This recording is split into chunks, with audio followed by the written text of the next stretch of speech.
Film की शुरुआत में हमें बगदाद के शहर में रेगिस्तान दिखाया जाता है, जहां पर आर्मी एजेंट्स की टीम अपने लीडर लू फेंग के साथ एक मिशन पर आई थी। लू आकर वहां पर ऑयल फैक्ट्री के लीडर से मिलता है, जो यहाँ पर फैक्ट्री कंट्रोल करने का काम किया करती थी। असल में ऑयल कंपनी की फैक्ट्री के लोग बहुत बड़ी मुसीबत में थे। इन पर हर रोज हमले हो रहे थे और यही वजह थी कि लू की टीम इनको यहाँ पर बचाने के लिए आई थी। फैक्ट्री की लीडर लू को बताती है कि उसने यहाँ पर 400 लोगों को बचाना है और हमें यहाँ से बचाकर ग्रीन जोन तक पहुँचाना होगा। इसके बाद हमें गांव में क्रिस नाम का एक आदमी दिखाया जाता है, जिसके पास उसका भाई आया था। वो कहता है, भाई मैं आपके लिए एक मिशन लाया हूँ, जिसको पूरा करने पर हमें बहुत सारे पैसे मिल सकते हैं। हमें एक बस में कुछ लोगों को अगवा करना है। जब क्रिस अपने भाई की ये बात सुनता है तो उसे मना कर देता है, क्योंकि क्रिस कभी भी कोई गलत काम नहीं किया करता था। इसके बाद हम क्रिस के गाँव में ओवेन नाम के एक आदमी को देखते हैं, जो जमीन से पानी निकालने का काम किया करता था। क्रिस के गाँव में भी पानी की कमी थी। क्रिस अपने गाँव वालों से बहुत प्यार करता था, इसीलिए वो पानी निकालने के लिए ओवेन को बुलाता है। ओवेन अब एक कुएं से पानी निकालने की कोशिश करता है, मगर नहीं निकाल पाता। उस वक्त गर्मी भी बहुत थी और क्रिस के गांव के लोग बहुत गरीब भी थे। यहाँ पर ओवेन क्रिस से कहता है, अगर कुछ पैसों का बंदोबस्त हो जाए तो हम यहाँ से आसानी से पानी निकाल सकते हैं। ये सुनकर क्रिस ओवेन से कहता है कि ठीक है,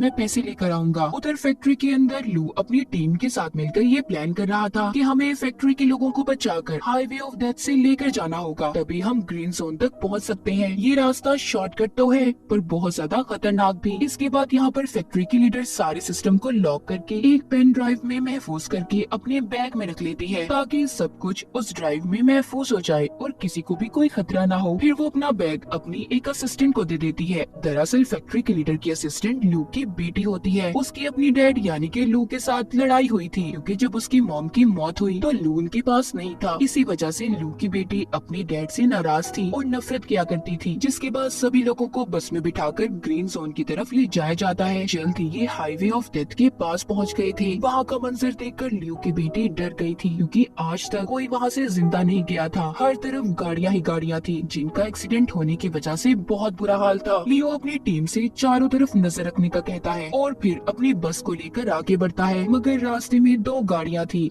जिसकी वजह से रास्ता रुका हुआ था। ये देखकर लियो की बेटी कहती है, हमें बस को यहीं पर रोक देना चाहिए, मगर लियो ऐसा करने के लिए तैयार नहीं था। वो कहता है, मैं जानता हूँ ये गाड़ियाँ क्यों खड़ी हैं और हम बस को यहाँ पर किसी कीमत पर नहीं रोक सकते। हमें हर हाल में यहाँ से निकलना होगा। तभी जब ये उस बस को गाड़ियों के पास लेकर जाता है तो एक जोरदार धमाका हुआ था, जिससे बस में बैठे सभी लोग बहुत ज्यादा डर जाते हैं। लू ने फिर भी अपनी बस को नहीं रोका था, वो चलता रहता है। दरअसल ये जितनी भी बसेस थी एक खास किस्म के मटेरियल से बनाई गई थी, इसीलिए इन पर गोलियों और बॉम्ब्स का कोई असर नहीं हुआ था। लू अपनी बेटी को बताता है, ये गाड़ियों का बीच में खड़ा होना दरअसल हमें गुमराह करना था। अब जब ये आगे जाते हैं तो लू देखता है कि रेत का एक बहुत बड़ा तूफान इनकी तरफ बढ़ रहा है, मगर ये उस तूफान से भी नहीं घबराता और बस को लेकर आगे बढ़ता रहता है। तभी यहाँ पर क्रिस की टीम रेत के तूफान का फायदा उठाकर एक बस को हाईजैक कर लेती है, यानी कि उन्होंने उस बस को अपने कब्जे में ले लिया था। जैसा कि हमें पता है कि क्रिस को पैसों की जरूरत थी, इसीलिए वो ये काम कर रहा था। उसने अपने भाई की बात को मान लिया था। जब तूफान के रुक जाने के बाद ये सब अपनी बसेस को रोकते हैं तो लू को पता चलता है इनकी एक बस गायब थी, जिसमें ऑयल फैक्ट्री की लीडर भी थी। तब इसकी टीम में से लड़की बताती है, मैंने उसे दूसरी तरफ जाते हुए देखा है। लू अब यहाँ पर एक हेलीकॉप्टर को बुलाता है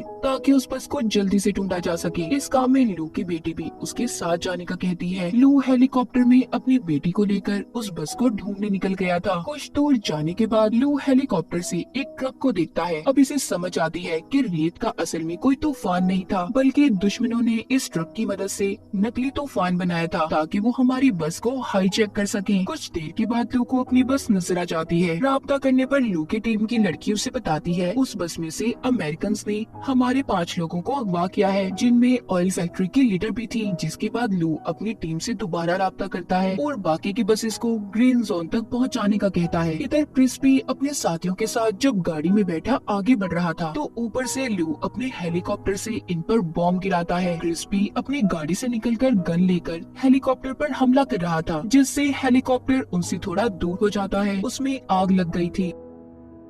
क्रिस अपने भाई को अभी खंडर में लेकर आया था, जहाँ पर लाकर उससे पूछता है कि ये किसका मिशन है, मुझे सच सच बताओ जिसमें इतना ज्यादा खतरा है, हेलीकॉप्टर से हम पर बॉम्ब गिराई जा रही है। तभी वहाँ पर ओविन आता है जो कि क्रिस का दोस्त था। कहता है कि ये मिशन सारा प्लान मेरा था, उसने ऑयल फैक्ट्री के लीडर को भी अगवा कर लिया था। इसका मकसद ऑयल कंपनी के सारे सिस्टम को हैक करके यानी कि अपने कंट्रोल में लाकर, जिससे इसे बहुत सारे पैसे मिलने वाले थे। ऑयल फैक्ट्री के लीडर को भी ये बात समझ आ गई थी कि वो ओविन ही था जो इनकी फैक्ट्री पर हमले करवा रहा था, ताकि जब हम अपनी जगह बदलकर ग्रीन जोन की तरफ जाने लगे तो ये रास्ते में हमें अगवा कर ले। क्रिस यहाँ पर ओविन से कहता है तुम इतना बड़ा प्लान कैसे बना सकते हो, और मैं आगे अब इस प्लान में तुम्हारा साथ नहीं देने वाला, मुझे मेरे पैसे दो ताकि मैं यहाँ से जा सकूं। ओविन कहता है अभी कुछ और काम बाकी है, जिसके बाद तुम्हें तुम्हारे पैसे मिल जाएंगे। क्रिस का भाई भी यही कहता है कि अभी कुछ काम बाकी है, मगर क्रिस किसी की परवाह ना करते हुए कहता है कि अगले 2 घंटे के अंदर अंदर मुझे मेरे पैसे चाहिए। इतना कहकर वो वहाँ से चला गया था। क्रिस के जाने के बाद उसका भाई ओवन से कहता है कि हमें अब उसके बगैर ही काम करना होगा, मगर ओवन यहाँ पर उसके साथ गद्दारी करता है।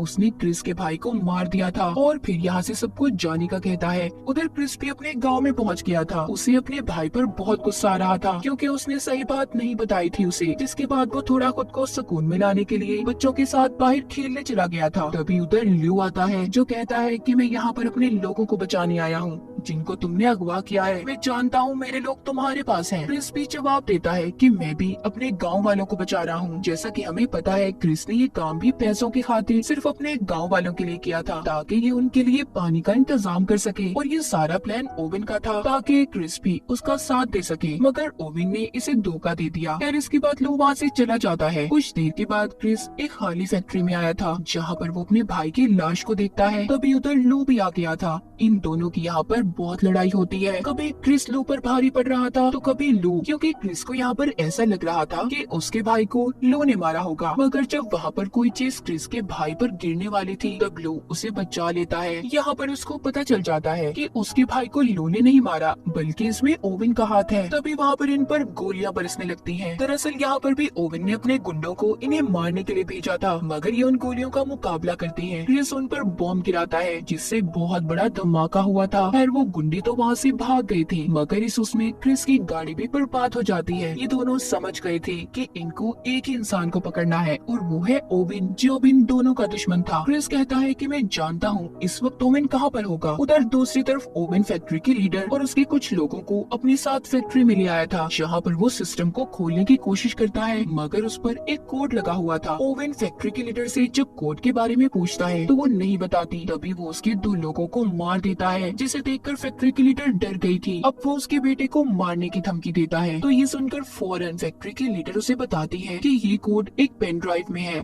जो मैंने अपने बैग में रखी थी, पर मैं ये नहीं जानती कि वो कहाँ पर है। मुझे बस इतना याद है कि वो बैग मैंने अपने असिस्टेंट को पकड़ाया था। तभी यहाँ पर फैक्ट्री के लीडर का बेटा अपनी मॉम के फोन पर कॉल करने का कहता है, जिससे उनके फोन की लोकेशन के बारे में पता चल जाएगा कि फोन और बैग कहाँ पर है। असल में वो बैग लू की बेटी के पास था जो इस वक्त क्रिस के गाँव में थी। उधर ही गाँव में लोगों को बाकी के लोगों के ग्रीन जोन में पहुँचने की खबर मिल जाती है। यहाँ पर उसकी बेटी उससे पूछती है कि आप क्रिस पर कैसे भरोसा कर सकते हैं। लू बताता है कि वो एक अच्छा इंसान है, लोगों की भलाई सोचता है, हम उस पर यकीन कर सकते हैं। तभी क्रिस को लू की डायरी मिलती है जिसे उठाकर वो उसके पास लेकर आया था। उसे कहता है कि क्या तुम इस लड़की को पसंद करते हो? तुम कितने खुशकिस्मत हो ना कि तुम्हें ऐसी लड़की मिली। तुम हर वक्त उसकी तस्वीर को अपनी डायरी में रखते हो। लू यहाँ पर बताता है तुम गलत सोच रहे हो, दरअसल वो मेरी बेटी है। इस बात पर क्रिस उससे माफी मांगता है। लू बताता है दरअसल जब मेरी वाइफ की मौत हुई तो मैं अपनी बेटी के पास नहीं था, जिस वजह से वो मुझसे आज तक नाराज है। वो कहता है और इस मिशन पर भी मैं इसीलिए आया था कि मैं अपनी बेटी को बचा सकूं, जो यहाँ ऑयल फैक्ट्री में काम करती है। क्रिस कहता है फिक्र नहीं करो, सब ठीक हो जाएगा, हम सबको बचा लेंगे, हम मिलकर मुकाबला करेंगे। तभी उन्हें कुछ गुंडों की आवाजें सुनाई देती हैं। वो जाकर उन गुंडों का मुकाबला करते हैं। यहाँ पर उन्हें पता चलता है कि उन्हें तो यहाँ पर ओविन ने भेजा है, जो यहाँ पर फैक्ट्री के लीडर का बैग लेने आए हैं जो लू की बेटी के पास था। उनके पास काफी सारे हथियार थे। उन्होंने सभी गाँव वालों को बंदी बना लिया था और अब वो फैक्ट्री के लीडर का बैग भी मांगते हैं जिसमें पेन ड्राइव थी जिसमें सिस्टम का कोड लॉक था।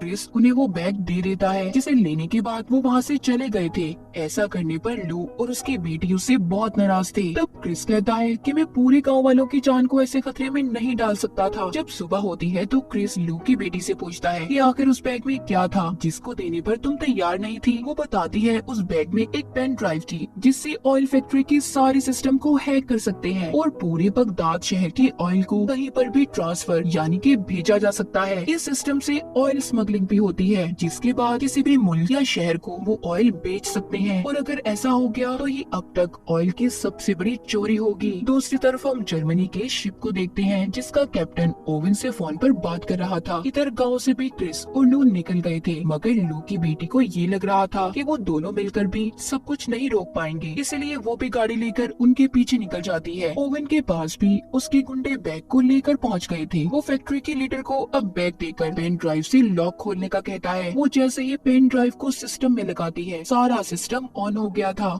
यानी कि चलना शुरू हो जाता है। ओवन उस जर्मनी के शिप में ऑयल भरवाने का कहता है मगर इस काम में 24 घंटे लगने थे। कुछ वक्त के बाद क्रिस और लू भी अपने ट्रक पर ओवन के पास फैक्ट्री में पहुंच गए थे। वो उसके गुंडों का मुकाबला कर रहे थे। लू एक पाइप पर चढ़कर बड़े ही शानदार तरीके से ओवन के आदमियों को मार देता है। ये सब कुछ ओवन भी छुप कर देख रहा था। वो अपने आदमियों से कहता है कि हमें जल्दी यहाँ से निकलना होगा क्योंकि उसका काम अब पूरा हो गया था। जर्मनी के शिप में ऑयल भरा जा चुका था। क्रिस भी फैक्ट्री के अंदर जाता है। वो आकर गुंडों को मारने लगा था। तभी उसकी नजर बाहर जाती है। वो देखता है कि ओवन यहाँ से भाग रहा है। अब वो दौड़ते हुए उसका पीछा करता है। तभी रास्ते में उसे लू की बेटी मिलती है जो गाड़ी लेकर इनके पास पहुँच गयी थी। ये दोनों मिलकर अब ओवन का पीछा करते हैं। इधर लू फैक्ट्री में ओवन के गुंडों का मुकाबला कर रहा था। वो एक एक करके सभी को मजा चुकाता है। वहाँ पर अब ऑयल फैक्ट्री की लीडर आती है जो कहती है कि सब कुछ बर्बाद हो गया। उन्होंने पेन ड्राइव से ऑयल की चोरी कर ली। हमें इतने बड़े नुकसान को रोकना होगा। उधर रास्ते में क्रिस जब ओवन का पीछा कर रहा था तो वो अपनी गाड़ी को जंप करता है। उसके पीछे लू की बेटी भी गाड़ी को हवा में उड़ाती जंप करवाती है मगर उसकी गाड़ी का एक्सीडेंट हो गया था। क्रिस गाड़ी की ऐसी हालत देखकर लू की बेटी पर गुस्सा करता है। तभी वहाँ पर लू भी एक ट्रक को लेकर पहुँच गया था। फिर वो दोनों भी उस ट्रक में बैठकर उसके साथ आगे बढ़ते हैं।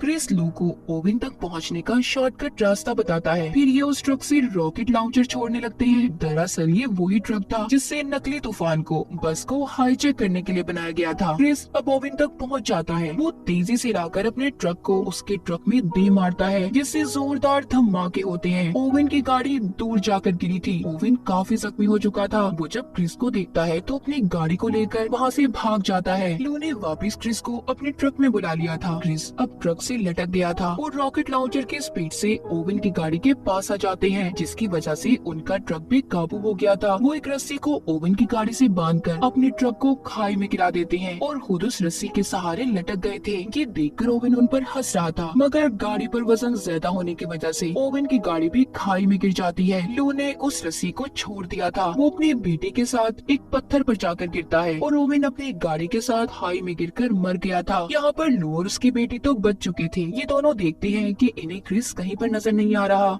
ये समझते हैं कि क्रिस मर गया। तभी लू की बेटी की नजर उसकी डायरी पर पड़ती है। जब वो देखती है तो उसमें उसकी और उसकी मॉम की तस्वीर थी। लू बताता है कि मैं तुमसे और तुम्हारी मॉम से बहुत प्यार करता था। मैं कभी तुम्हें अलग करना नहीं चाहता था। ये सुनकर लू की बेटी उसके गले लग गई थी। तभी लू के पाँव को नीचे से क्रिस पकड़ लेता है जो अभी भी जिंदा था। ये दोनों उसे ऊपर खींच लेते हैं। तीनों तो बच गए थे मगर अब ये सोचते हैं कि यहाँ से कैसे निकलेंगे। तब लू के दिमाग में एक आइडिया आता है। वो कहता है कि हमें यहाँ पर बहुत जोर से शोर मचाना चाहिए ताकि कोई इनकी मदद कर सके। कुछ वक्त के बाद दिखाया जाता है इन्होंने जर्मन की उस शिप को भी पकड़ लिया था जिसको ओवन ने ऑयल बेचा था। क्रिस के गांव में भी पानी आना शुरू हो जाता है। ये काम क्रिस और लू ने मिलकर किया था। सब गांव वाले बहुत खुश थे। फिर लू की टीम उसके पास आकर अगले मिशन के बारे में पूछती है। तब क्रिस भी उससे ये वादा करता है कि हर मिशन में वो उसका साथ देगा। और इसी के साथ इस फिल्म की कहानी यहीं पर खत्म हो जाती है।